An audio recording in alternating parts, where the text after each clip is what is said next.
दिन की शुरुआत इस प्यारी सी शकल के साथ। सो हे एवरीवन, गुड मॉर्निंग, सुप्रभात। कैसे हैं आप सभी? स्वागत है आपका मेरे एक न्यू मिनी ब्लॉग में। तो यहाँ पे नहा धो के मैं हो चुकी थी रेडी, क्योंकि मुझे कुछ काम से जाना था हल्द्वानी की साइड। तो कारडम तक मुझे छोड़ने आ रहे थे मेरे पति परमेश्वर। और भाई मौसम तो इतना ज़्यादा प्यारा हो रहा था ना आज। उसके बाद मैं यहाँ पे फ्लेक्स कर रही थी अपना चूड़ा, नहीं अपने शूज़, आई डोंट नो क्या, बट कुछ तो दिखाना चाह रही थी मैं। उसके बाद कारदा में मेरी मम्मा आई हुई थी, हमें ना किसी काम से कहीं जाना था, तो मम्मा आ रखी थी। मम्मा और मैं गए, हमने काम निपटाया और उसके बाद ना मैं आ गई थी फटाफट से कैफ़े में, क्योंकि आज मेरे पास बिल्कुल टाइम नहीं था मम्मा के पास रुकने का, क्योंकि मुझे और भी बहुत सारे काम थे। सबसे पहले मैंने किया ब्रेकफास्ट, क्योंकि मैं सुबह ना काफ़ी जल्दी से लगी, तो मुझे बहुत भयंकर वाली भूख लगी थी। उसके बाद मैं हो गई थी यहाँ पे फटाफट से हल्दी के लिए रेडी, क्योंकि हमारे पड़ोस में थी एक शादी।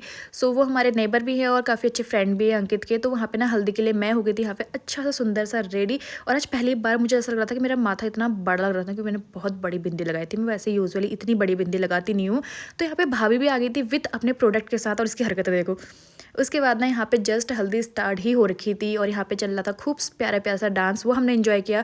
फिर उसके बाद हम चले गए थे लंच करने के लिए, जो मेन काम के लिए हम आए थे, क्योंकि मुझे बहुत भयंकर भूख लग रही थी भाई, 2 बज चुका था। लंच करा और वापस से हम यहाँ पे आ गए थे डांस देखने के लिए, और हम हल्दी हो चुकी थी कंप्लीट। फिर चल रही थी यहाँ पे स्वाल पथाई, हाँ स्वाल पथाई कहते हैं ना इसे। और घर आने के बाद चेंज ओवर करके मैं यहाँ पे पी रही थी पानी, पता नहीं क्यों पर पी रही थी हम पानी। और शाम के टाइम पे, शाम की और रात ही हो गई थी भाई, 7 बजे के आसपास। मैं गई किसी काम से, भाभी लोग कहाँ पे किसी काम से गए, भाभी लोग को जानता है एक वेडिंग में। सो मैंने उन लोग को थोड़ा बहुत रेडी करा, थोड़ा बहुत मैंने अपने हाथों का हुनर दिखाया, क्योंकि छोटी मोटी मेकअप आर्टिस्ट तो मैं भी हूँ, लेकिन मुझे जानता शाम को मेहंदी में। तो घर आके मैं हुई यहाँ पे सुंदर सा प्यारा सा अपना पुराना वाला सूट पहन के रेडी। मम्मी यहाँ पे जादू बन के निकल चुकी थी, और यहाँ पे डोरेमोन भी आ गया था, और ये रहे हमारे ग्रूम जिनकी मेहंदी है। और यहाँ पे ग्रूम की प्यारी सिस्टर कर रही थी एक सुंदर सा डांस, मुझे गाना तो ध्यान नहीं आ रहा है। और उसके बाद यहाँ पे स्टार्ट हो गया था भाई ग्रुप डांस। मेरा करने का तो बहुत मन कर रहा था, लेकिन मैं आज इतना थक चुकी, इतना सुबह से मैं दौड़ा भागी करने वाली थी। और यहाँ पे ना ये महारानी अपने प्रोडक्ट के साथ इधर उधर भागे जा रही थी, समझ नहीं आ रहा था कि कौन किसको भगा रहा है।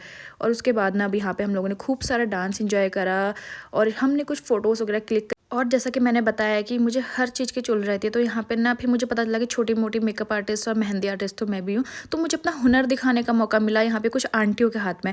तो मैंने सबके हाथ में थोड़ी थोड़ी सी मेहंदी लगाई, जो काफ़ी सुंदर लग रही थी दिखने में। और यहाँ पे मेरी जादू वाली मम्मी आ गई थी वापस। तो हम लोग आ गए थे वापस घर के लिए। हमें घर आते आते ना 10:30 बज चुका था। और भाई औरतों की गप्पे, यहाँ पे पहले 2 लोग खड़े थे, फिर देखो कितना बड़ा झुंड आ गया। इनकी बातें खत्म नहीं हो पाती कभी भी। सो उसके बाद घर आके मैंने किया चेंज। सो इस मिनी ब्लॉग में इतना ही, मिलते हैं आपसे कल शादी वाले ब्लॉग में, तब तक के लिए बाय बाय।